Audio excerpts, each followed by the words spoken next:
Este programa é uma produção independente de responsabilidade de seus idealizadores.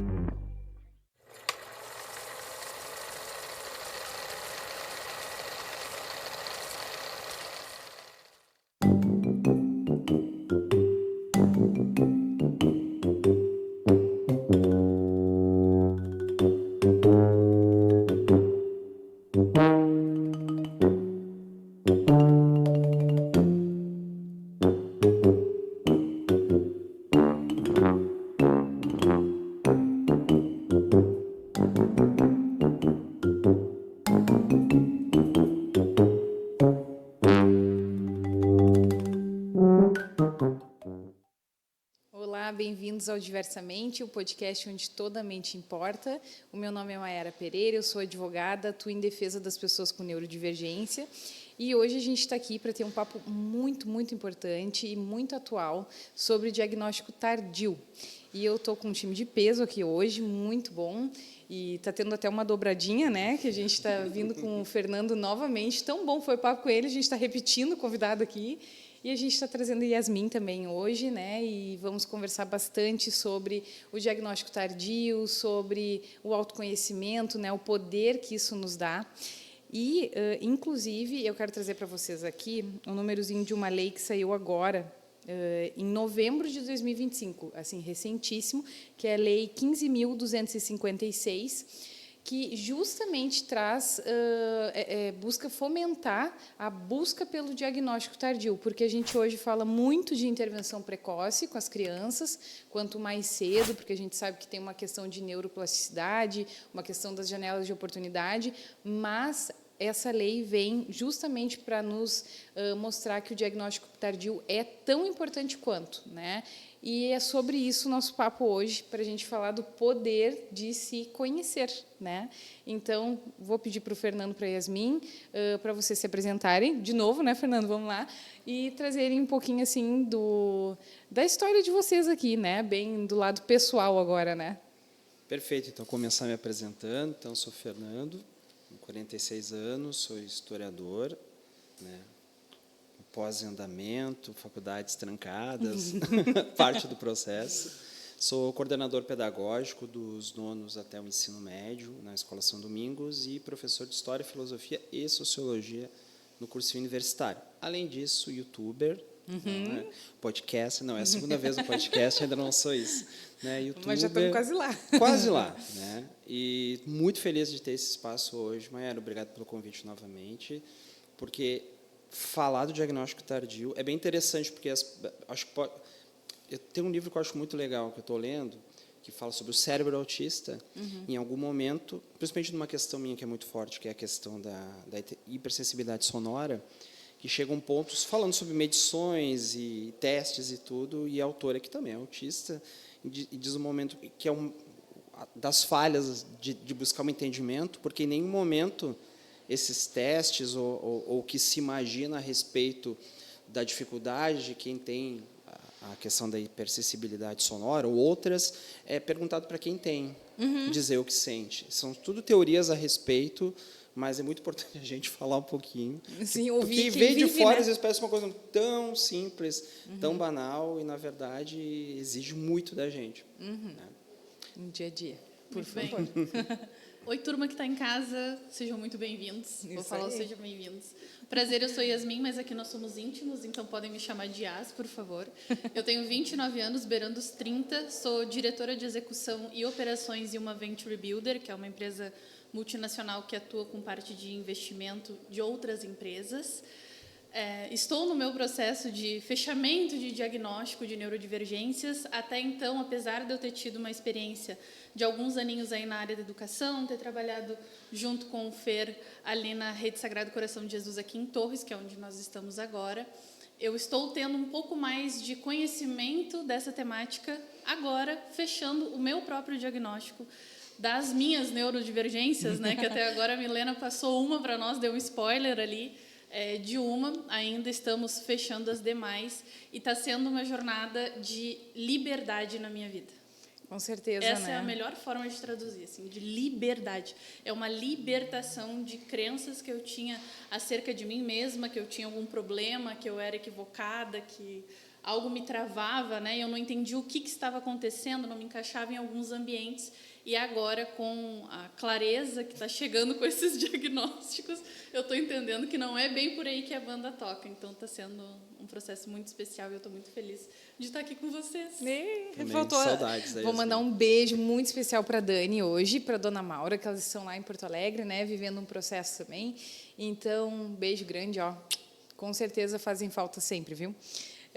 Mas a gente está aqui. Eu também eu tive um diagnóstico tardio, né? Porque o que é o tardio? Hoje a gente fala que as crianças com 5 anos já está tardio receber um diagnóstico, mas daí a gente pensa em pessoas adultas, né? Idosos que muitas vezes passaram anos da vida ali, passaram anos sentindo que tinham um comportamento diferente das outras pessoas, sentindo ali que de certa forma não se encaixavam naquilo que era esperado.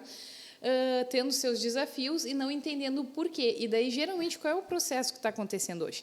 Quando a gente, principalmente, vai investigar os nossos filhos, que hoje, né, tem uma faixa etária ali, principalmente, hoje, dos 6 até os 9 anos, que está sendo bastante investigada, a gente se identifica, vai lá e começa a buscar também, né, uma neuroavaliação. Eu tenho um diagnóstico de TOC, né, transtorno obsessivo compulsivo, que se enquadra também com uma neurodivergência, e tem um diagnóstico de TAG, né, que daí não é uma neurodivergência, mas é transtorno de ansiedade generalizada.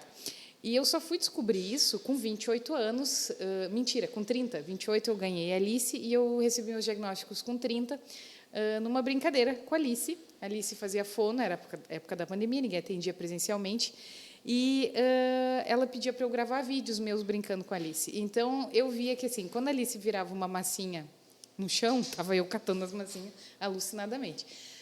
Quando a Alice brincava com tinta, tudo, ela acabava de brincar, eu estava com um pacote de lencinho do lado, limpando ela. Só que eu fazia aquilo tão no automático que eu não via que era algo que estava fugindo ali do meu controle. E daí eu comecei a assistir os meus vídeos. Daí eu fazia terapia na época e eu levei para minha terapeuta. Ela era neuropsicóloga, e daí ela disse assim, vamos fazer uns testezinhos aqui, né?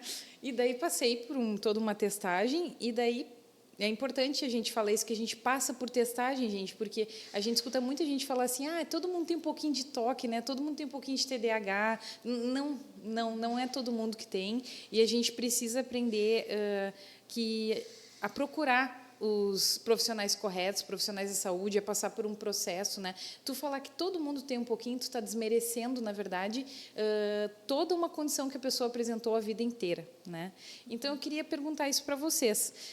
Quando vocês perceberam na vida de vocês que vocês sentiram que vocês tinham um jeito diferente das demais pessoas, se é que sentiram isso, né? Que não se encaixava em determinado momento, ou que, alguma coisa que eu funciono. Eu tive esse momento vendo meus vídeos, né? E vocês? Bueno, eu vou começar de trás para frente, então, né? Começando que o que me fez, através da terapia, de todo o processo, conseguir identificar na minha vida pregressa, então, todos os pontos, e me ajuda hoje a trabalhar, a entender. Eu cheguei num ponto de extrema, eu precisava muito de ajuda, porque eu cheguei num ponto de sofrimento enorme, em função, primeiro, da minha hipersensibilidade sonora, que foi um sofrimento, sempre foi de vida inteira, mas eu cheguei num ponto que a minha ansiedade fazia um sofrimento prévio. Eu moro na Praia da Cal, numa região, moramos bem pertinho na mesma rua, né?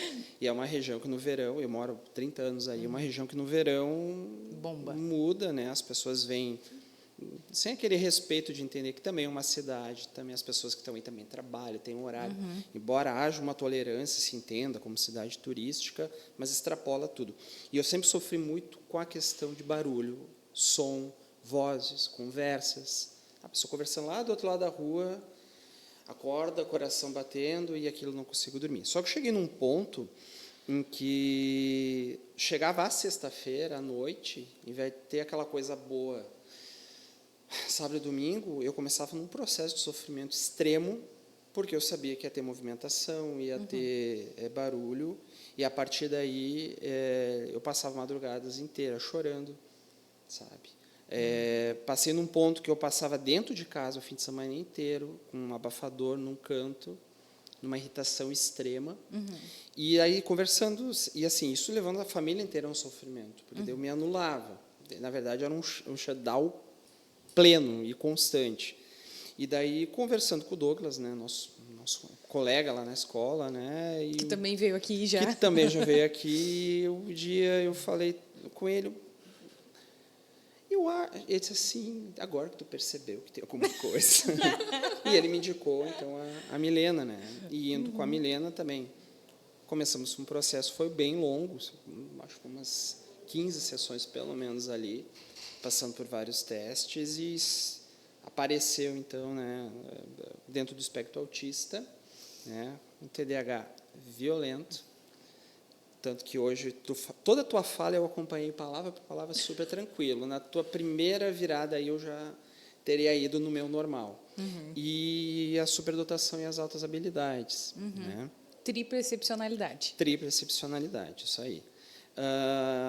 E a partir de então eu comecei a entender o processo, por exemplo, da questão sonora. Daí eu entendi que junto tinha também a rigidez cognitiva. Porque o que me incomodava não era só o barulho, era o ato de alguém colocar o som além daquele que a pessoa quer ouvir para ela, desconsiderando as outras pessoas. Ai, mas olha, isso é algo que me incomoda profundamente, eu vou te dizer. Assim, Eu acredito que todos os torrenses que estão ouvindo a tua Se fala agora estão identificam identifica um pouco, isso, né? mas a gente sabe, né, que tem limites, é óbvio, né? Então, daí eu fui buscar. Então, assim, ó, histórico, foi desde pequeno. TV em casa sempre foi uma briga enorme. Meu pai, que era metalúrgico, né, um tímpano perfurado, com uma certa diminuição do grau de audição ali, sempre ouvindo TV muito. mais alto. Família italiana, né, todo mundo falando grita. tudo muito baixo. Então, a gente fala alto, levanta a TV porque não dá para ouvir, daí o outro fala mais alto porque a TV está mais alta, e o que não está ouvindo... E aquilo sempre me deixou em surto. Tanto que, e daí com a minha esposa, quando a gente assistia a TV, porque ela também vem de família alemã, mas que também fala tudo muito alto, é tudo muito... eu sempre me incomodei com aquela coisa. Então, eu baixava a TV no nível que eu ouvia, que era tipo assim, 3, 4. E ela se irritava porque ela não ouvia nada, e eu ouvia tranquilamente aquilo. Sabe? Daí a questão de mastigação sempre foi uma coisa que me enlouquecia ao lado das Hipofonia, pessoas. eu descobri o nome disso, hipofonia. Exatamente. A questão da água corrente. São algumas coisas, alguns sons muito grandes que me tiram do prumo, que eu não consigo refletir, pensar. Água corrente, secador de cabelo, aspirador de pó, uma coisa que ele é uma coisa engraçada. Eu mesmo, com a torneira aberta ou com o aspirador de pó, não espero a hora de acabar, porque aquilo me deixa fora da casinha, simplesmente. Então, foi por causa do processo do sofrimento.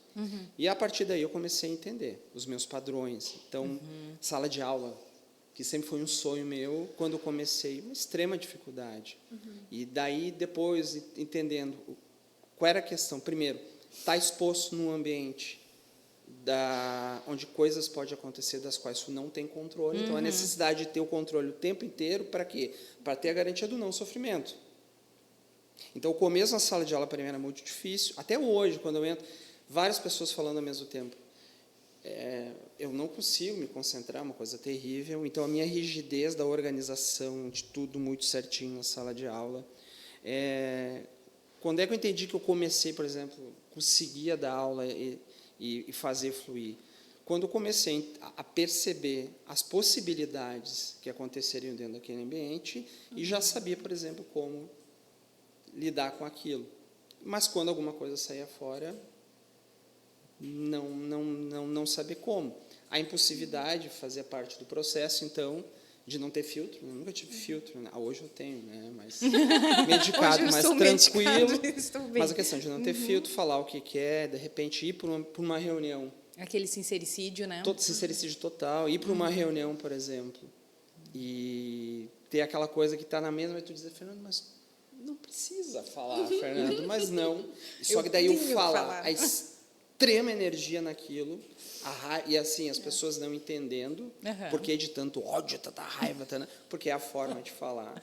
Sim. Né? Então, tudo isso me levou ao processo, e hoje faço acompanhamento com o neuro, né, que é o Dr. Felipe, e com a Milena, e todo esse processo, então, terapia, medicação, né, essa busca de compreensão. Hoje eu faço uso de medicação para ansiedade, para o TDAH, e um coadjuvante aí da ansiedade também, que é o canabidiol, que foi o que Equilibrou. equilibrou perfeito ali. Então, hoje eu consigo estar pleno no agora. Até um desses momentos hilários que minha esposa tem outro ritmo. Ela, se eu falo 1000 palavras, ela fala 40.000. E ela vem da faculdade enlouquecida e ela já vem porta dentro contando. E a minha dificuldade sempre de captar o que ela está falando. Então, normal era ela começar a falar e eu... Sim. Tanto que ela levou muito tempo para entender isso. Não, daí a pouco eu via um né, e eu dizia, hã? Tu não ouviu nada que eu estou falando? Não. Eu dizia, amor, tem que me chamar a atenção se tu quer conversar comigo. Porque se eu estou focado numa coisa, pode cair o mundo ao redor, a não ser que seja uma coisa bem específica aí, que é aquilo que te enlouquece. E teve uma noite que ela veio da faculdade muito empolgada. E ela falou, acho que falou uma meia hora sem parar, e eu fiquei como eu estava para ti naquele momento. E daí a pouco ela parou e disse assim, alguma coisa? Eu disse, não, estou prestando atenção. Sim, não é estranho, Era né? tão inédito aquilo, sabe? Então, toda essa descoberta... E daí talvez seja a coisa mais interessante sobre o diagnóstico tardio. Porque daí algumas pessoas diziam assim, mas tu tem autismo leve. Eu disse, Tu tá então, tão leve bem, né? para quem? Entendeu? Exatamente. E daí eu consegui, na minha vida, entender o nível de sofrimento que foi a vida inteira. A questão da socialização, por exemplo, antes de passar a bola aí, sempre foi muito difícil para mim, desde pequeno. O que me salvou, de certa forma, foi o teatro. Porque o teatro te dá a possibilidade de vivenciar um personagem, e a gente é personagem o tempo inteiro na vida. Mesquim, né? O Mesquim. É o Mesquim, perfeito. É isso. Então, num ambiente onde eu posso ser um personagem e eu ter aquela identidade construída do personagem, é muito tranquilo atuar, desde que seja um ambiente reconhecível e que eu saiba dos limites das possibilidades. Uma coisa, por exemplo, eu chego num ambiente onde tem pessoas que eu conheço, saio falando normal. Se eu chego num ambiente onde não tem ninguém que eu conheço, eu fico sentado em pleno silêncio para ficar por horas. E eu não falo com ninguém, eu não busco falar com ninguém. Em outros momentos, com sofrimento. Hoje, não. Sim. Tivemos a feira aqui das profissões na Ubra semana passada e fomos levar o professor Diego aqui, o diretor, me levou na sala dos professores aqui do lado. Cheguei conhecidos, daqui a pouco saí, voltei. Teve um momento que eu tive que sair, porque era um monte de gente falando, eu precisei sentar lá fora uma meia hora para me regular. E depois voltei para a sala dos profs, e quando cheguei não tinha ninguém lá que eu conhecesse. Eu sentei tranquilo, fiquei assim, quase uma hora sentado sozinho num banco, sem nenhum sofrimento. E daí eu lembro de coisas que eu fazia. Eu trabalhei em Canoas uma época e eu voltava todo fim de semana para Torres. E uma coisa que eu sempre tive pânico é de alguém que eu não conheço puxar conversa comigo. No suporto, coitado das pessoas, né? E no ônibus acontece muito disso, principalmente senhoras de idade com uma filha em idade de casar, que não sabe de tão maravilhosa que é porque não casou ainda e identifica em ti o perfil ideal, quem sabe? Então, eu tinha mania, eu botava fone de ouvido da saída de Porto Alegre, da rodoviária até Torres, ouvindo música. Porque a música também era uma forma de passar o tempo, mas era uma forma de dizer para o outro assim, não vem falar comigo que eu estou ouvindo música. E eu me lembro de uma vez que aconteceu, porque eu esqueci de comprar pilha, pegar no tempo do Discman, que comia uma pilha desgraçada, e saindo de Porto Alegre, saindo da rodoviária, acabou a pilha. Depois eu vim de lá até Torres, com fone de ouvido, fazendo de conta, para não dar a chance de ninguém sentar do lado e conversar comigo. Né? Assim. Mas é assim, né? Mas é assim que nem a gente tem vários memes hoje na internet e que a gente acaba se identificando, né? Que nem diz assim, para eu não precisar interagir com o meu vizinho, eu olho no olho mágico ali se ele está esperando, né? E a gente vai traçando estratégias, né? Só que é claro, que nem, por exemplo, assim, quando eu notei que eu tinha um comportamento diferente, desde sempre. Eu sempre me achei uma criança diferente, a minha família sempre viu que eu era uma criança diferente, eu tinha comportamentos assim de não me sujar, eu me sinto super culpada, porque, por exemplo, na introdução alimentar da Alice, eu não fui aquela mãe que deixou ela se sujar, enfiar a mão nos alimentos, a ter aquele contato, porque eu não tive isso, porque a minha mãe também tem toque. Então, vem assim, e para mim era normal não ter esse contato. Só que daí é normal para mim, ainda mas é diferente, né, das outras pessoas que tinham esse contato, que se sujavam, estava tudo bem, que vinham para casa assim. Eu lembro que se eu viesse para casa com um pinguinho assim na minha roupa, já tô suja, né? Eu tô suja. E daí que eu fui ver que o meu toque tinha relação com organização, limpeza e assimetria. E quando eu descobri que eu tinha esse toque, daí eu conversei com a minha neuropsicóloga, e foi lá em Porto Alegre ainda, e ela disse assim para mim, tu tem que entender que uma coisa, é muito fácil a criança desenvolver padrões assim, então é muito fácil a tua filha começar a repetir. Então eu disse, para tudo, agora Daniel vem, que é o meu marido, né? Daniel vem, porque ele é extremamente bagunceiro, ele é o maior desafio do meu toque, na verdade. Eu disse, tu vem e bagunça as brincadeiras, bagunça Alice, bagunça que eu preciso que ela, né, saia desses padrões, porque eu comecei a ver nos vídeos também que eu emparelhava as coisas por tamanho, por cor, né, que tinha toda uma organização no meu não, um brincar totalmente estruturado, assim, e ela me observando. E tu via claramente no vídeo ela me observando e copiando os meus comportamentos. Eu disse, não, pelo amor de Deus, quebra isso aí, né? Daí quando eu descobri que eu tinha o toque, eu me lembro que foi muito engraçado, que eu comecei a deixar as coisas tortas de propósito. Comecei tipo assim, hoje eu não vou lavar a louça antes de dormir, porque teve momentos na minha vida que eu fazia 3 faxinas na casa por dia. Né? Era muito excesso, assim. Principalmente quando eu estou estressada, eu começo a limpar.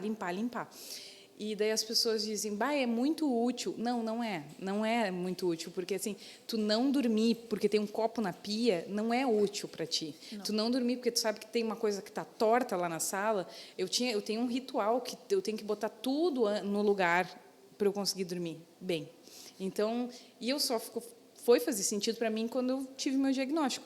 E daí, eu me lembro que o Daniel entrou nas brincadeiras com ela, em uma semana ele conseguiu desorganizar ela completamente, tudo aquilo que eu tinha estruturado ali, ele conseguiu desestruturar, né, e foi ótimo, mas assim, eu comecei a me auto-boicotar, vamos dizer assim, eu disse, não, agora eu vou deixar torto e vamos lidar com isso.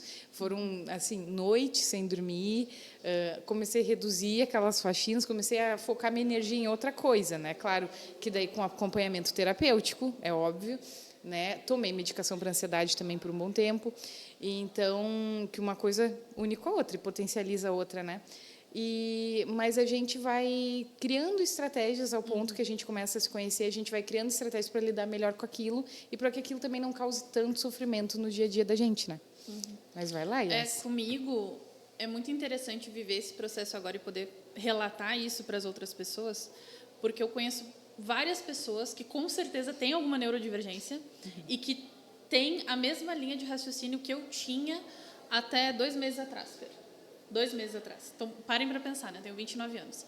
Ou seja, durante 99,9% da minha vida, eu vivi acreditando que tinha alguma coisa muito errada comigo. E não é um sofrimento que é externalizado. Ele não é necessariamente externalizado ou impacta outras pessoas, mas é algo totalmente interno meu e uma busca constante para entender o que tinha de errado comigo. Então, assim, é desde criança, porque quando criança eu não me interessava pelos assuntos de criança. Eu queria estar no meio dos adultos, entender o contexto do que eles estavam falando e trazer a minha opinião. E se eles não me davam espaço para eu trazer a minha opinião, eu ficava extremamente frustrada. Então, eu tinha muita dificuldade na socialização nesse sentido, porque eu queria falar, eu queria dar as minhas opiniões, eu queria dizer como é que eu achava que as coisas tinham que ser feitas, e isso desde muito pequena, né? Eu também sempre tive interesses por coisas que não combinam com a faixa etária, né? Então, com 10 para 11 anos, eu estava lendo Nietzsche, porque eu queria entender o porquê que tinha um livro que a capa estava escrito o Anticristo. E eu estava na catequese naquela época, né? E eu queria entender como assim o anticristo. Aí eu fui conhecer um pouco da história dele e disse, não, mas espera aí, como assim esse cara tem essas vivências? Só um pouquinho. E aí eu fui ler isso com 10 para 11 anos e conheci a filosofia, daí fui ler Dostoiévski, fui me aprofundando um pouco mais, mas não tinha assim a capacidade, o nível de conhecimento que a gente precisa ter para conseguir entender essas grandes obras, né?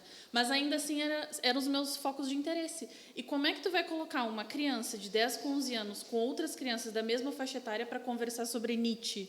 Então, eu tinha, apesar de eu ser uma social butterfly e fazer amizade até com a formiguinha, que não é um desafio para mim essa questão da sociabilização, era muito difícil manter as relações e manter a convivência com as relações, porque as pessoas não conseguiam acompanhar os meus assuntos de interesse. E os assuntos de interesse delas não combinavam comigo. Porque eu não estava na época para decidir se aquele brinquedo era bom ou não. Eu queria falar sobre assuntos da vida, né? Teve um episódio muito interessante quando eu estava na catequese, que a catequista lá em Porto Alegre chamou os meus pais para falar para eles, que é o seguinte, olha, a Yasmin, ela é muito inteligente, que é sempre aquele discurso, né? Ah, fulano é muito inteligente, não sei o quê. But... com umas bem grande. Só que assim, vocês precisam conversar com ela em casa para dar uma controlada nas perguntas que ela está fazendo. Porque as perguntas que ela está fazendo está dispersando a turma, porque eu preciso dar atenção para responder ela, porque eu queria entender coisas do tipo que Deus justo e bom é esse que manda a gente para o inferno. Na época da catequese, aprofundando um pouco mais, né? Daí, aí teria de Spinoza. eu tinha esses questionamentos, então ela falou para os meus pais, olha, vocês têm que dar uma podada ali, um direcionado, porque senão a gente não vai conseguir ficar com ela. Essa foi a comunicação, senão a gente não vai conseguir ficar com ela. E naquela época não tinha esse entendimento, né? Sobre os aspectos da neurodivergência. Muito recente. Eu concordo que é algo super recente. Eu tive minha vivência na pedagogia ali em 2017, vamos dizer assim, que foi quando a gente entrou um pouco mais sobre essa parte de psicologia. E eu vi muito, muito por cima e os focos eram tipo TDAH. Sim.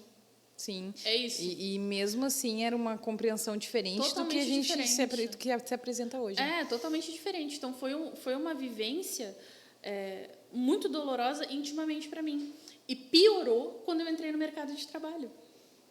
Porque o que acontece? Como eu sempre tive um pensamento muito rápido, muito ágil, e eu tenho a questão de aprender as coisas sozinha, basicamente, né? Não me considero autodidata, mas eu tenho uma grande facilidade em aprender tudo sozinha, né? Não precisar tanto dos outros ali para me guiar, poucas instruções, no caso. As empresas que eu entrava, as pessoas queriam que eu passasse por um processo, mas aquele processo não fazia sentido para mim. Se não faz sentido para mim, na minha cabeça, né, como é que eu pensava? Qual a lógica de eu fazer isso? Eu estou perdendo meu tempo. Tipo aquelas crianças na escola que mostram o resultado do cálculo matemático, mas tu não consegue demonstrar o cálculo ali. É isso aí. Né? Rodei numa cadeira aqui de matemática na Uber por causa disso. Eu fazia em 3 linhas e o professor dizia, eu quero todo o cálculo. Não dá. Mas É o cálculo. Exatamente. Então, eu encontrei uma dificuldade muito grande até para permanecer nas empresas. Por quê? Porque chegava uma hora que eu estava extremamente saturada daquela caixinha, né, que são os padrões de cada empresa tradicional, que eu surtava. Não tem outra explicação. Eu surtava. Porque eu entendia que existiam processos que poderiam ser feitos com muito menos burocracia, ou de uma forma muito mais rápida, ou de uma coisa muito mais simples, mas era a minha visão. As outras pessoas não viam o que eu via, a forma como a minha cabeça funcionava, e aí eu ficava saturada, enlouquecia, pedia demissão, no impulso, que foi o que aconteceu comigo na Rede Sagrado. Eu tinha 17 turmas na época, né, Fer? Tu vai te lembrar, a gente recém saiu da pandemia, estava acontecendo um monte de coisa, a gente fazendo o processo, né, saindo da pandemia para o híbrido. Eu tinha muitas ideias e queria fazer muitas coisas, mas também faltava um espaço e eu tinha algumas crenças, só que eu não conseguia fazer a minha própria regulagem e ter o meu próprio entendimento para ter a maturidade de saber, peraí, existe coisas que estão dentro da minha cabeça e que fazem sentido, mas que eu vou apresentar isso da forma X, e existem coisas que estão dentro da minha cabeça e que não vão fazer sentido para as outras pessoas, mas eu não tinha esse conhecimento. Se chama rigidez cognitiva, né? Então, assim, e puxando uma legenda aqui rapidinho, pessoal, que eu gosto de falar, o que é o masking, né? O masking é uma estratégia, gente, é uma estratégia que geralmente as pessoas com autismo, elas fazem muito que assim, Fernando, me ajuda, tu quase cria um personagem para conseguir encarar situações da vida social, por exemplo. Eu vou numa festa. É uma situação desafiadora para mim. Então, eu vou estar bem. Então, eu boto aquele personagem, eu socializo com as pessoas, me obrigo a fazer esse contato. E daí, o que acontece? Eu chego em casa, tiro a minha máscara e eu não quero falar mais nada. Apago plena. As luzes e eu talvez durma por dias, entende? Então, assim... Tem o pré-masking, que é uma coisa de sofrimento, que é uma coisa que eu demorei muito para entender. Por exemplo, assim... a gente está aqui hoje, acabou, ele diz assim, vamos tomar um chopp domingo de tarde. Poxa, muito legal tomar um chopp com vocês. Hoje está, mas na minha época era o quê? Ao mesmo tempo que eu dizia porque era o impulso, porque eu queria, a partir de hoje, até domingo, era um sofrimento gigantesco pelo compromisso, por ter que estar no momento onde eu tinha que interagir com outras pessoas. E o sofrimento, que ao mesmo tempo que eu queria, eu ficava tentando pensar uma desculpa plausível para dizer que eu não ia. Sabe? Isso é horrível, horrível. É um sofrimento longo. E não tem nada a ver que tu gosta ou não gosta das pessoas, não, porque não é sobre os outros, é sobre É uma questão de exatamente. momento, né? Sabe que tu Exatamente. trouxe uma coisa, pegando os links de vocês aí para ver como existem padrões, né? De pequeno, daí a gente ouve aquela coisa falar, a mãe dizia umas coisas, tu começa a linkar.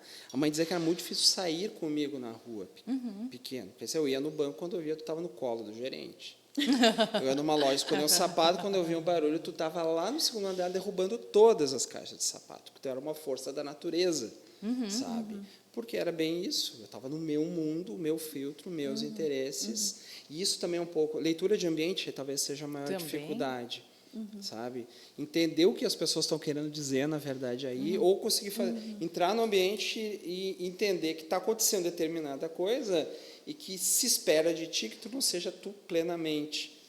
São Aqueles comportamentos sociais, comportamentos né? sociais que eu espero. Isso é difícil. Sabe? Mas é. E ao mesmo tempo tu falou da questão, isso talvez tenha a ver com, não toque também, mas a rigidez. Mas é a rigidez, né? O Cognitiva, toque tem uma eu rigidez tenho a necessidade, enorme. claro, porque a necessidade de ter controle sobre as coisas. Porque tudo que sai do controle gera uma pane, mercado Mas é um está tudo exemplo. ligado, né? A ansiedade também tem que ter um controle em cima Tem. de tudo, né? É difícil. Mercado, quando a gente faz mercado, por exemplo, a Simone deixa porque eu vou para o caixa, eu tenho todo um protocolo que eu passo de todo, A mesmo que eu vá comprar organização dos duas itens, coisas, mas, eu gente, preciso ir. Daí eu vou lá no caixa, isso é leite, lógico. todos 3 em 3, todos virados para cá, coisas de geladeira todas junto. Exato. E eu descobri uma coisa genial, que tem coisa que muita gente, me lembro, quando começou essa transição de não ter empacotador em todos os caixas e tu ter que empacotar, eu descobri uma atividade super satisfatória.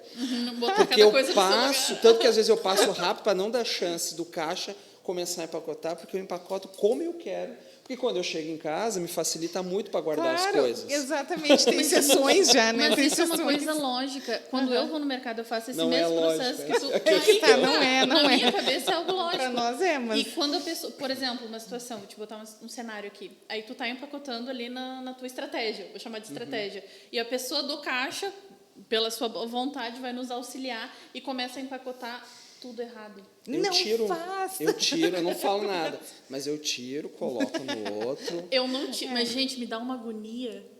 Me dá uma agonia. Eu falo, pode deixar que eu faço, tá tudo certo, deixa que eu faço.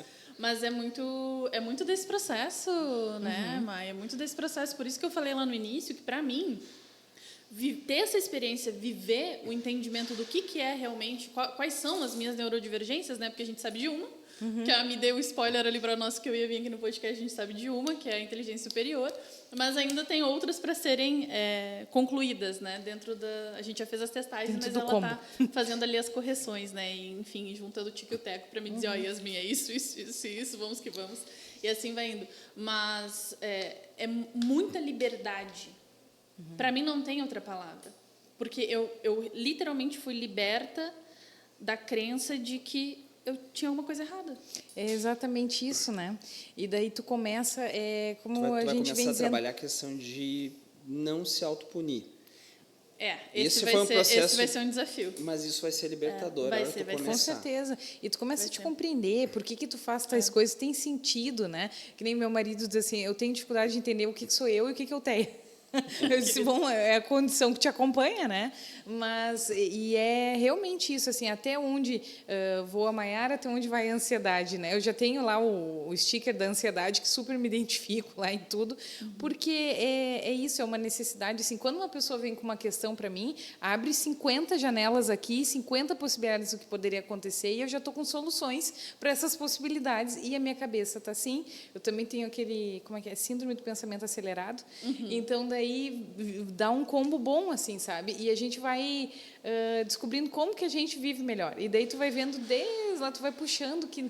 Por que é importante a gente se conhecer? A gente sabe que, eu acredito também que os maiores desafios a gente vive quando é pequeno. Por quê? Porque a gente está na escola, que é um campo, assim... completamente desafiador, porque tu está com 20, 30, 40 ali numa sala de aula, com um professor, geralmente, na nossa época principalmente, dando uma aula meio padronizada, né? E a gente tendo que se adaptar àquelas situações, e tu ter ali todos os teus colegas com um desafio gigante ali de socialização, que a gente tem, que por mais que às vezes uns têm mais facilidade, cada pessoa com neurodivergência é diferente de outra pessoa com neurodivergência. Uns têm mais facilidade de socializar, outros têm menos, mas assim, pode ser uma pessoa assim que, super expansiva, extrovertida, vai lá, socializa, chega em casa e pum, capota, né? Tá cansado, tá com dor de cabeça, as enxaquecas, né, muito. Então, assim, tudo tem uma resposta. Essa é a história da minha vida. E tu quer ver a questão de sala de aula? Toda vez eu me lembro, porque eu tenho assim, na média do QI, 134, mas o meu QI verbal é de 158. Então, assim, eu tive facilidade extrema de ouvir e gravar. Então, por exemplo, eu ia fazer uma prova, por isso que estudar em casa para mim não rendia aula, porque eu pegava exatamente tudo que era falado pelo professor, na hora da prova eu chegava a lembrar, e eu lembro até hoje, da voz falando e página, lendo. A página, eu consigo visualizar a página, o trecho, tudo com muita facilidade. E tu imagina uma memória prodigiosa, assim. Então, tu imagina um aluno desse na sala de aula, que desperta curiosidade, obviamente, e tu quer mais, porque tudo está indo aí e atrapalha. Eu nunca esqueço de uma professora que, tadinha, ela dizia alguém, e eu... Alguém, e ela dizia aqui, outro, e eu... Faceiro, sabe? Sim, sempre nessa ânsia de responder e perguntar, as coisas têm que fazer um sentido. Que talvez seja do maior drama aí nas relações, que tu falou, e o impulso. Tipo assim, a questão da minha rigidez, por exemplo, com regras é muito forte. Se a regra é X, tem que ser cumprida, ponto final. E eu não cumprimento disso... Possesso, eu fico possuído. Então, quando tu diz, por exemplo, assim, para a pessoa que não pode determinada coisa e a pessoa faz... Sim, te estraga. Tá? Tu tira totalmente do prumo. Uma coisa extremamente maluca o que acontece na cabeça da gente. E tu falou nisso, eu me lembrei muito daquela coisa. Tu tá num ambiente, eu digo que hoje eu não vou falar. Daí a pessoa tá lá na frente, faz uma pergunta, ninguém responde. Me dá um desespero, porque assim, uma pergunta feita precisa ser respondida. Sabe? Eu vou abrir um parênteses aqui para concluir a fala que a gente estava trazendo, que tu explicou sobre, tá saindo extrovertido, papapá, volta para casa e aquele shutdown. Eu vou enviar o link desse podcast para os meus amigos, para eles comentarem, comprovando o que eu vou falar agora. Mas o meu desafio é, eu estou super para cima e vamos fazer tudo, a vida é incrível, maravilha, quero passar um mês contigo, Fer. Eu quero passar um mês, mas depois eu vou ficar, sei lá, uns 2 anos sem falar contigo. Tu é bipolar. E tu vai me mandar mensagem no WhatsApp e eu não consigo abrir a mensagem. Porque a minha cabeça está com outras prioridades, está olhando para outros nortes, está pensando em outras coisas, e aquilo ali me gera uma ansiedade muito grande. A cobrança, né? Não, mas como assim? Porque as pessoas, elas te amam, elas querem ter a tua presença, querem que tu esteja ali, mas também não entendem que existe alguns aspectos teus que puxam mais, né? Então, fecha parênteses desse... Posso puxar uma coisa da questão da autocobrança? Desculpa, bati no microfone aqui. É italiano falar com a mão. Estou me controlando aqui embaixo. Não, mas a gente sempre vai. dizendo na sala de aula, se se me amarro, eu não consigo dar aula, né? É isso aí. Hoje não vamos nem fazer intervalo, tá? Vamos tocar ficha, que esse papo aí rende muito. É a questão da... agora fugiu. Tá, tu estava falando sobre a o punição. shutdown aí. A punição. Da gente se autopunir. Se autopunir, olha só. Eu sou budista. Tá? Então, estudo budismo há muito tempo aí. E isso, junto com a filosofia e junto com a terapia, me ajudou a entender o quê? O que tu não controla, tu não pode sofrer por isso. As pessoas fazem tal coisa que é errar. E para o autista, principalmente para o mais novo, entendeu? Ou que não tem o entendimento do processo dele inteiro, isso é muito difícil. Sofre muito. Sofre demais por isso. Tá? A pessoa está fazendo determinada coisa... Talvez até impacte ou no meu trabalho, ou, né? Mas assim, eu não tenho como sofrer por aquilo porque eu não controlo aquilo. O que é externo eu não posso controlar. Por isso a necessidade de estar pleno sempre, para perceber como o teu cérebro funciona. Isso vai ajudar um monte. Eu tô vivendo bem esse processo e voltando para aquilo que tu falou, eu acho legal trazer essa dualidade, porque eu penso que as pessoas que vão ouvindo vão se identificando. Com certeza. Podem pensar, não, mas isso aí é porque eu preciso fazer terapia para XYZ. Todos nós precisamos, gente. Terapia deveria ser mandatória, a pessoa nasce, já tem que estar cadastrada para fazer terapia. Deveria ser mandatória. Na escola, já é obrigatório. Exato. Mas eu acho legal trazer essa dualidade com o exemplo que tu falou das regras. Para ti, se existe a regra precisa ser cumprida. E se a pessoa não está cumprindo, aquilo já te traz um sinal de alerta. Para mim, existe a regra, eu vou questionar qual é a utilidade da regra. Nós temos essa dualidade.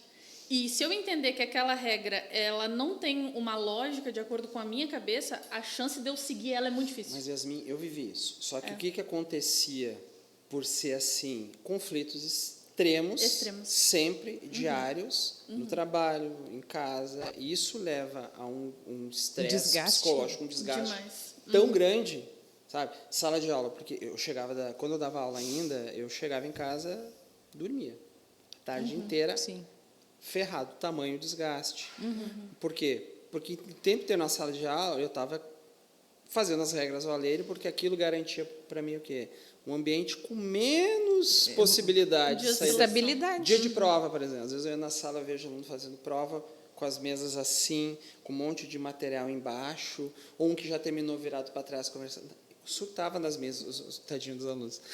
Nada embaixo da classe para entregar a prova, todo mundo virado para frente, até o último acabar, ninguém fala com ninguém, mas também porque, assim, pelo direito do outro, de ter aquele ambiente que tu teve tranquilo para te fazer a tua, sabe? Só que isso já é um desgaste muito grande. É verdade. E aí também, ao longo da vida, a gente já vai aprendendo uma coisa. Isso que eu digo assim, até onde vale a pena determinadas ações, práticas, o próprio trabalho, sabe? Se vai te fazer o tempo inteiro ficar nesse limite. Sabe que a minha filha me trouxe uma fala que me deixou muito chateada, que ela tem as altas habilidades, superdotação, tem autismo nível 1 do esporte, e ela me trouxe assim, teve um dia na escola, ela se desregulou e ela me olhou e disse assim, hoje eu não consegui me controlar. Aquilo me doeu tanto, porque eu disse assim, mas tu não precisa se controlar. Não é para tu te controlar, né? O mundo faz com que a gente tenha que se adaptar, com que a gente tenha que se controlar, que a gente tenha que se moldar essa realidade. Mas tudo isso que a gente está falando são cérebros que apresentam um funcionamento diferente, atípico. Eu lembrei de uma frase do Veríssimo, num texto dele, que ele diz que o desejo de não magoar os outros está na causa da maioria dos desastres sociais. Perfeito, é perfeito. Então, assim, e é simplesmente, né? Eu sempre defendo, por que a gente não pode banalizar as coisas? É claro que, assim, a gente banalizar é muito diferente de tu tentar viver um processo com leveza, né? Por quê? Porque quando tu está em busca de um diagnóstico, principalmente tardio, quando a gente já tem uma vida adulta, a gente tem uma outra compreensão, é uma outra ótica. A gente já viveu uma vida ali, tu sabe o que te desafiava, tu sabe o que era mais assim difícil para ti ali naquelas rotinas, naquela conduta, naquele enfrentar de mundo, mas tu já viveu, bem ou mal, só que tu tem ainda toda uma vida pela frente, né? E por que a gente não pode banalizar? Porque essas falhinhas assim me incomodam tanto. Eu tenho um pouquinho de toque, eu tenho um pouquinho de TDAH, eu tenho um pouquinho de tal coisa, tu deve ter alguma coisa, né? Mas assim, procure um profissional, né, para confirmar se você tem um diagnóstico, se você não tem. É libertador, gente. E esse foi o sentimento que eu tive, né? Mas eu quero perguntar para vocês, assim, principalmente para o Fernando, que já teve o diagnóstico, né? Quando eu recebi meu diagnóstico, foi realmente uma libertação. Eu descobri por que eu fazia tais coisas de uma forma tão padronizada, tão estruturada, tudo que tem que estar Desde sempre eu sou assim, eu sempre fui 3 anos e já era impossível. Então, pobre da minha mãe, né, mãe? Então, quando eu descobri o porquê que eu tinha determinados comportamentos, nossa, isso foi muito bom para mim. E ter um acompanhamento terapêutico nesse momento fez toda a diferença para mim. Fazer a terapia, fazer com que eu me compreendesse melhor, que eu aceitasse aquela pessoa que tudo bem ser assim, né? E é isso que a gente está falando, que a gente não precisa se controlar o tempo inteiro. A gente começa... Eu vejo muitos casos ali de relatos na internet, principalmente das pessoas dizerem assim, mas depois que tu recebeu o diagnóstico, parece que tu ampliou muito mais o teu autismo ou o teu TDAH. Não é que a gente pode soltar uma máscara ali que a gente carrega muitas vezes a vida toda, né? Tentando manter que, eu sou assim, eu vou tentar ser assim. Daí, quando tu te descobre, tu parece que eu não preciso me forçar mais a ser daquela forma, porque agora eu me compreendi. E eu queria perguntar para ti, principalmente, qual foi o sentimento que tu teve? Primeiro, de ter um diagnóstico é libertador, acho que é a palavra, não é? Mas a partir do momento que tu começa a terapia, tu começa a entender outras coisas. A Milena, por exemplo, trabalha com teoria dos esquemas, que me ajudou demais. principalmente para entender por que eu faço determinadas coisas que eu faço, né? Então, por exemplo, necessidade enorme de aprovação. Tá? Isso levou o quê? Primeiro a entender que sim, quando eu não quero, não me sinto bem, eu posso dizer não. Tá? E essa, eu digo que são etapas. Tá? Essa foi uma segunda etapa muito grande, quando eu pude dizer livre, sem um sentimento de angústia, um sentimento de remorso, dizer não, não quero, não vou, não faço. Por quê? Porque isso, ou porque não considero correto, ou porque me gera um sofrimento muito grande. Sabe? E também, quando tu começa a entender, porque aí é uma coisa, tu tem um entendimento do teu diagnóstico, tu percebe, obviamente, e passa a entender o que vai servir de gatilho para determinadas situações. Então, isso me faz, principalmente por estar pleno, saber, olha, hoje eu acordei assim, nesse momento eu estou assim, se eu tiver que fazer tal coisa, não vou estar legal. Então, se eu puder escolher não fazer, eu não vou fazer. Nem sempre a gente tem essa escolha dentro do corpo social, com responsabilidades, trabalho, família, filhos, tem coisas que tem que fazer mesmo não querendo, mas quando tu pode fazer essa escolha, ou pelo menos determinar, e isso foi uma coisa importante, a questão da ansiedade, dinâmica de escola, dinâmica de vida, né? Tem dias que eu até brinco, nos intervalos do trabalho eu sou Uber, eu estou sempre levando ou trazendo alguém, não tenho parada, às vezes não almoço, mas entender como funciona esse processo te possibilita tomar decisões em determinados momentos, antecipar elas, né? Não sofrer antecipadamente, sabe, a questão da ansiedade, e tu passa a ter uma qualidade de vida. E aí eu acho que é um ponto central. A questão do diagnóstico tardio, porque assim, a gente teve um MESC, em outras questões, tu foi se adaptando ao longo da vida, e ok, tu é uma pessoa que fez uma faculdade, tu tem um trabalho, tu tem uma família, tu é pleno e realizado. Cara, aqui dentro, geralmente não é assim que acontece. Tá? Às vezes tu tem um sofrimento enorme, tu nem sabe por quê. No momento que a gente começa, então, a ter essas ferramentas na mão, poder trabalhar, né, com esses mecanismos e olhar para trás e ver como tu está hoje, como tu te sente hoje, dizendo assim, hoje sim eu posso dizer que vivo bem e vivo feliz. Tá? E se eu não tivesse procurado, ido atrás, tido um diagnóstico, me propor a fazer uma terapia, me propor a ter um acompanhamento com medicação, com neuro, enfim, eu estaria ainda vivendo daquela maneira que seria assim, o que se consegue ou aceitável. Bom, mas é a minha vida, é o meu direito também de viver feliz, de viver leve, de qualidade de vida. Sabe? Então, para quem está ouvindo aí, talvez quem tenha assim, se achado com alguma coisa, se identificou. É um direito teu ter qualidade de vida. Se tu acha que tu tem alguma coisa, vai atrás, busca. Eu não era infeliz antes, pelo contrário, mas eu sou muito mais feliz hoje. Com certeza, o diagnóstico é um direcionamento, né? Eu sempre digo. E como que está sendo para ti, assim, viver esse processo? Tu ainda não tem um diagnóstico fechado, mas tu sabe, tem né? Um dos, talvez. Um dos vários divertidamente na minha cabeça. Mas como que está sendo para ti, assim, viver esse processo? Por que tu procurou esse processo? Por quê? Eu falei para a Mayara no WhatsApp, quando ela me convidou para falar aqui, eu disse para ela que talvez eu choraria. Porque eu sou muito grata, gente, talvez eu chore. Vamos expressar as nossas emoções. Eu quero dizer que eu sou muito grata a 3 pessoas, né? Uma está aqui na minha frente, que é a Mai. Sou muito grata a Dani também, que é hostess do programa, não pôde estar aqui hoje. Sou muito grata a Milena, que foi uma indicação da Mai também, porque por conta delas eu cheguei onde eu cheguei hoje, que apesar de ser algo que começou há 2, 3 meses atrás, eu sinto que são 2 pessoas diferentes. É a Yasmin do antes e a Yasmin do depois. Então, como é que começou, né, essa busca? Nós estávamos numa conversa de negócios. Numa reunião, nós 3 conversando, e tem coisas que para mim são muito naturais e que agora eu estou entendendo que não são tão naturais para as demais pessoas, que não têm as neurodivergências que provavelmente eu tenho ainda, né? Apesar de eu saber uma só, acredito que tenham outras ali, a Mi vai contar para nós. Então, a Dani e a Mayara sentaram comigo e falaram para mim, Yasmin, existe algo dentro de ti.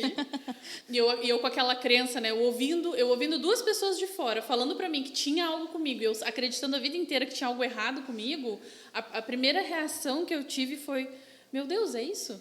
Eu sou incapaz, eu não tenho condições, nunca vou me encaixar, não vai dar certo, as coisas vão acontecendo, enfim. E elas foram me educando nesse processo e me incentivando a buscar entender o que acontecia dentro da minha cabeça, né? E aí eu iniciei o processo com a Mi. E desde o meu primeiro encontro com ela, porque ela é muito amorosa, né? Não, assim, não tem o que ela é falar maravilhosa, dela. nossa. Ela é muito amorosa, assim. Milena, ó. Não, é que Todos somos Milena aqui. somos todos Milena. Se tiver a brusinha dela, eu boto a brusinha e saio por aí. Isso aí. Então, ela é muito amorosa, assim. Desde o primeiro contato que eu tive com ela, que a gente começa ali pela parte da anamnese inicial, ela já foi me trazendo falas que me instigavam algumas percepções que eu não tinha antes sobre mim mesma.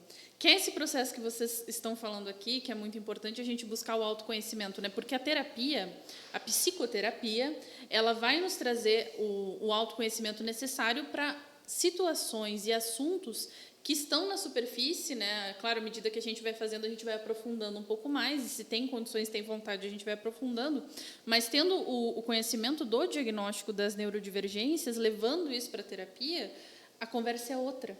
Então, a Mi, como ela tem esses dois lados, né, ela consegue te instigando alguns pensamentos, principalmente quando eu fui fazer as testagens a nível de personalidade, comportamento social.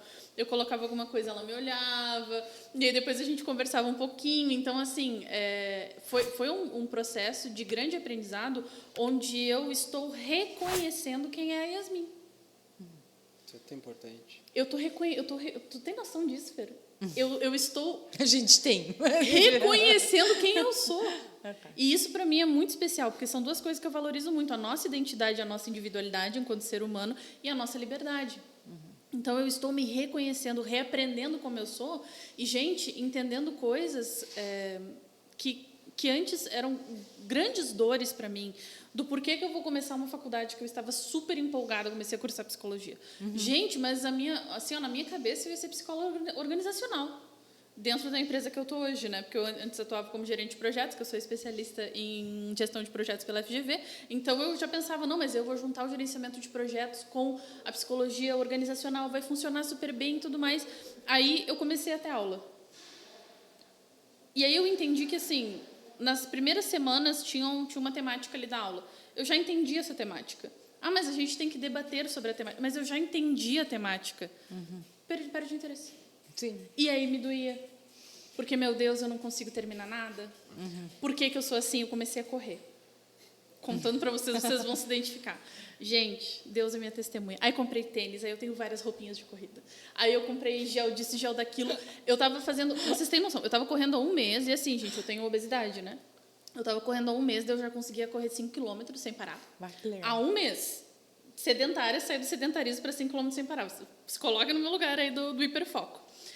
Participei da Corrida do Fogo, foi algo extraordinário, assim, os bombeiros jogando água e eu passando ali, eu pensando, meu Deus, estou sendo batizada na corrida.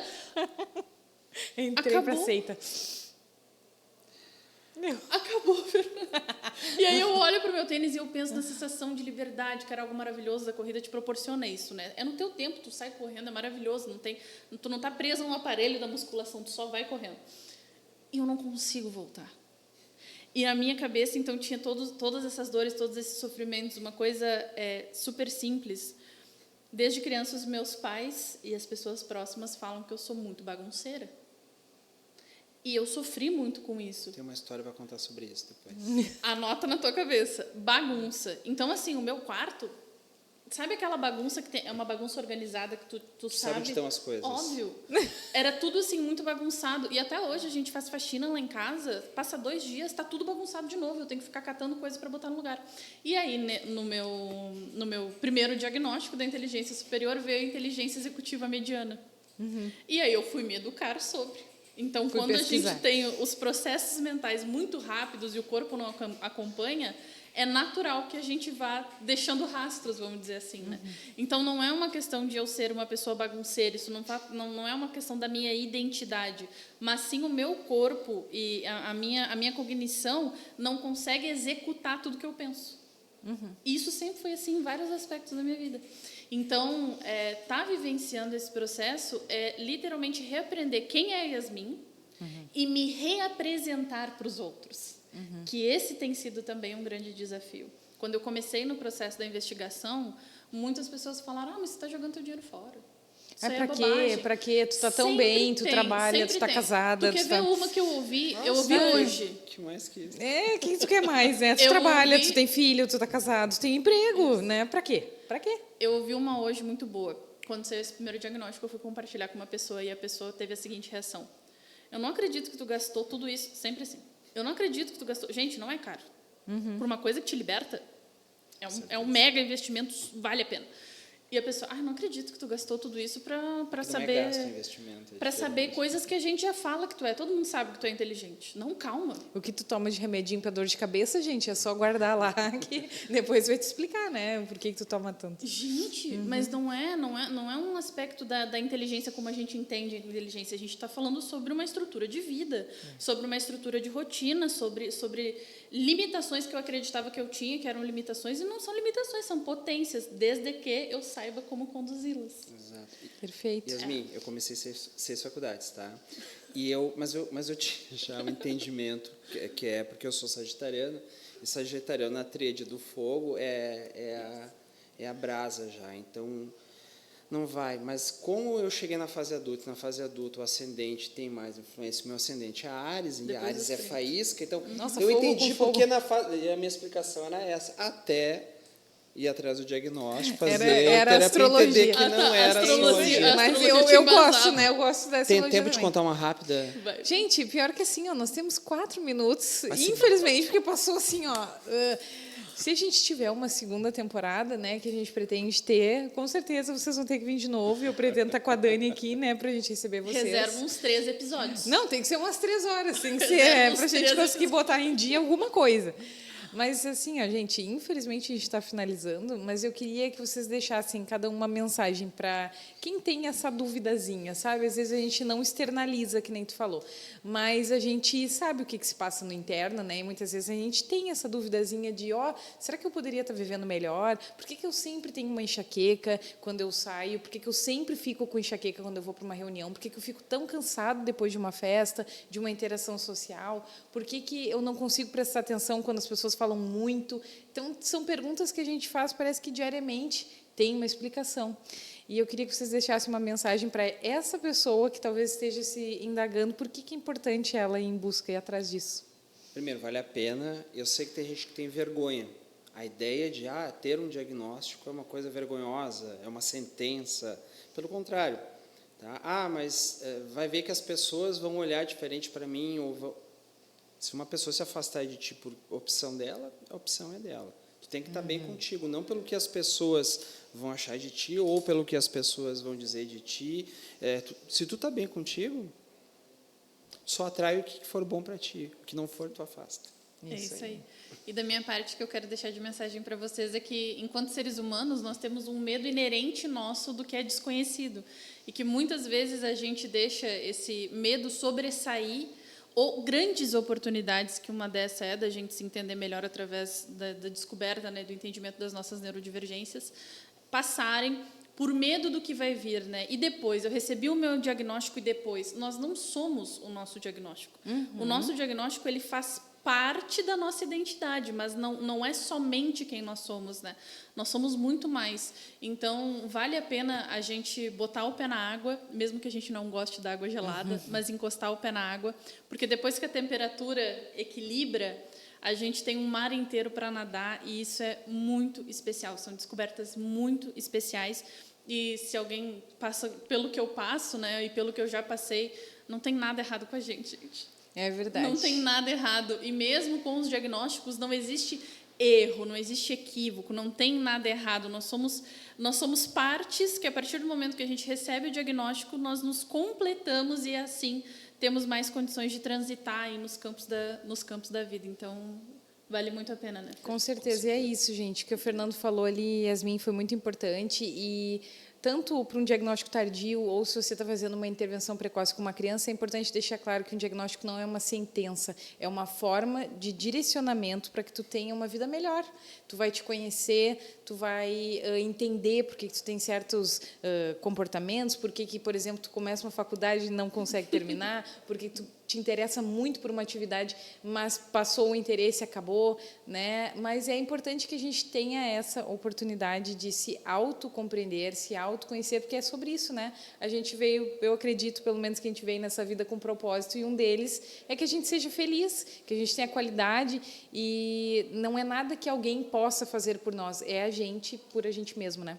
Então, esse papo super cabeça, maravilhoso. Quero agradecer vocês dois. Muito obrigado, Fernando. Muito obrigado, Yasmin. Obrigado, Mayara. Obrigado mesmo, assim, Yasmin, foi muito, Foi muito enriquecedora essa conversa, e espero que você que esteja aí do outro lado da telinha tome coragem de ir atrás, né, do seu diagnóstico, caso você ache que tem alguma coisa, tem dúvida, se existe a dúvida, vá atrás, ou vá atrás simplesmente de uma terapia para que você se compreenda melhor, tá bom? Até a próxima quarta, gente, ó, muito obrigada, beijo, beijo, gurias, beijo a todos os nossos telespectadores.